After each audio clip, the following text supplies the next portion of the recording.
किसी भी कुंडली में काल सर्प दोष अच्छा या बुरा हम किस तरह समझ सकते हैं? काल सर्प दोष की कोई गणना या कोई नाम हमारे वेदों में नहीं है। हमारे विद्वान कहते हैं कि काल सर्प दोष की पूजा करवा दो। तुमने काल सर्प दोष की पूजा के अंदर किया क्या? एक राहु को हटा दिया, या मंत्र उच्चारण करके उसकी वस्तुओं को विसर्जित कर दिया, या परमात्मा को चढ़ा दिया? क्या इससे काल सर्प दोष खत्म हो जाएगा? ना आज तक किसी का हुआ, ना होगा। गुरुजी, मेरे को असल में काल सर्प दोष के बारे में थोड़ा सा जानना था कि किसी भी कुंडली में काल सर्प दोष अच्छा या बुरा हम किस तरह समझ सकते हैं? बेटा, पहली बात तो काल सर्प दोष अभी कुछ साल पहले ही बना, पहले काल सर्प दोष नहीं हुआ करता था। ये हमारे बंसल जी अच्छी तरह से जानते हैं।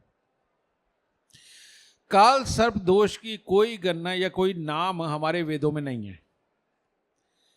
लेकिन काल सर्प दोष है क्या, मैं तुम्हें वो बता देता हूं, क्योंकि नाम तो रख दिया, अब तो कोई बात नहीं, रहने दो।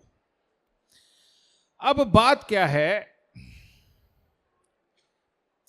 अगर बेटा तुम्हारे को कराटे आते हैं, तुम मार्शल आर्ट चैंपियन बन जाते हो, तो क्या करोगे? युद्ध कर सकते हैं। युद्ध करना है? हाँ। किससे करोगे? कोई भी दुश्मन अगर आता है तो हम उससे लड़ सकते हैं। शाबाश, बिल्कुल ठीक कर रहे। दीवारों को या पेड़ों को तो नहीं मारोगे? नहीं नहीं नहीं। नहीं मारोगे ना? नहीं नहीं। हाँ। तो काल सर्प दोष में होता क्या है, या तो बाद के घर या पहले घरों के अंदर ग्रह होते हैं और दूसरे घर में ग्रह नहीं होते। अगर पहले घरों में ग्रह नहीं है तो बाद वाले में होंगे, बाद वाले में अगर नहीं है तो पहले वाले घरों में होंगे। तो इसे बोलते हैं भावों का सो जाना, क्योंकि सामने कोई बातचीत करने वाला नहीं है, लड़ने वाला नहीं है, हमारे काम आने वाला नहीं है, और बिना एक दूसरे की ऊर्जा के कोई इंसान कुछ नहीं कर सकता। अगर पाँव के लिए बेटा एक चप्पल भी बनानी हो ना, तो एक रबड़ लाने वाला अलग चाहिए, उस रबड़ वाले घोल को प्रोसेस करके उसको वापस रबड़ बनाने वाला, पहले तो घोल ही होता बाद में रबड़ बनती है, वो रबड़ बनाने वाला अलग चाहिए, फिर उसको फिनिश करके मार्केट पहुंचाने वाला चाहिए, मार्केट पहुंचा करके उसको बाद में काट के चप्पल का रूप देने वाला चाहिए। कितने लोग लगे, फिर बाद में उसको खरीदने वाला भी चाहिए। तो हम अगर पाँव के चप्पल की भी बात करें तो ये भी बेटा अगर देखा जाए तो ये एक मिली जुली ताकत का नाम है।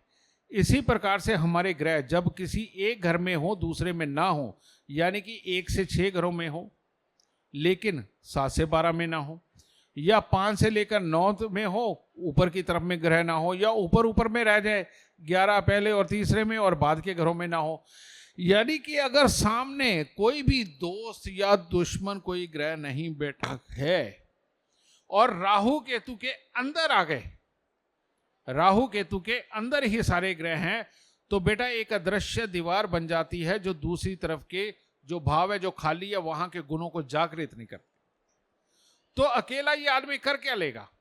अकेला बतलाता हुआ आदमी कहां तक अपनी साइंस किसी को सुना देगा या कुछ बना देगा? ये नहीं हो सकता। तो इन ग्रहों को, इनकी ताकत जब खत्म कर देते हैं तो अब करा क्या देते हैं हमारे विद्वान?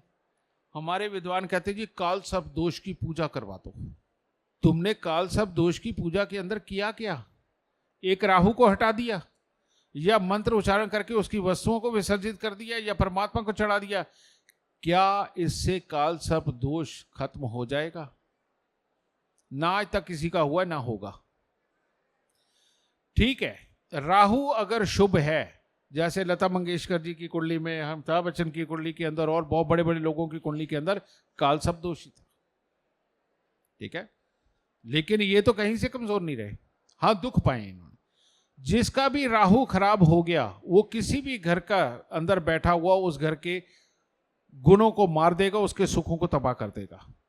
और अगर कहीं काल सर्प दोष में राहु अच्छा है, वो जिस घर में बैठा उस घर से संबंधित बहुत बड़े सुख देगा, विचार भी और काम भी बहुत बड़े देगा।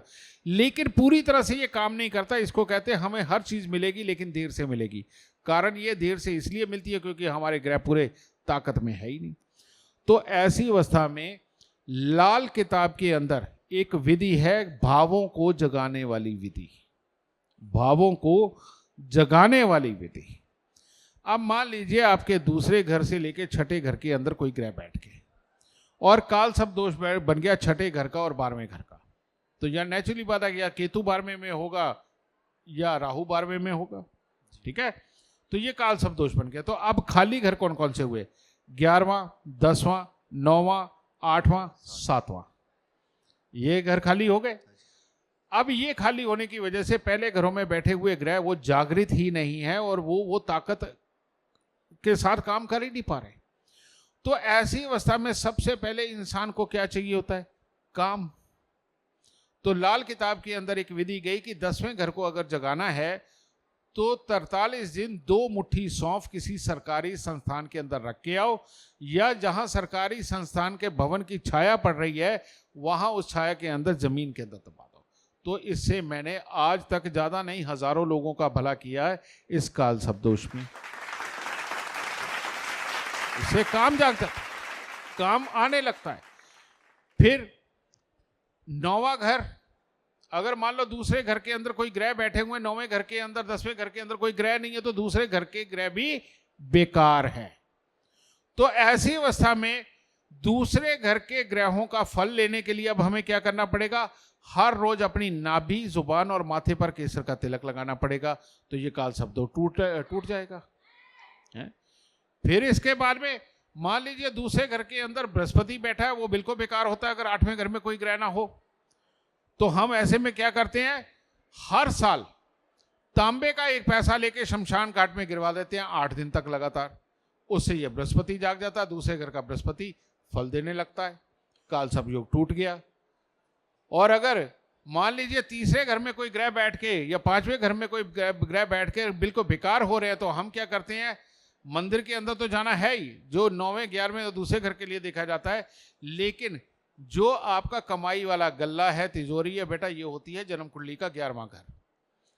तो यहां पर तीसरे और 5वें घर में बैठे हुए ग्रह के मित्र ग्रह को अगर 11वें में यानी कि गल्ले और तिजोरी में स्थापित करते हो तो ये काल सर्प दोष टूट जाता है और आदमी को सुख सुकून से बहुत जल्दी फल मिलने लगते हैं। ये है सही मायने में काल सर्प दोष।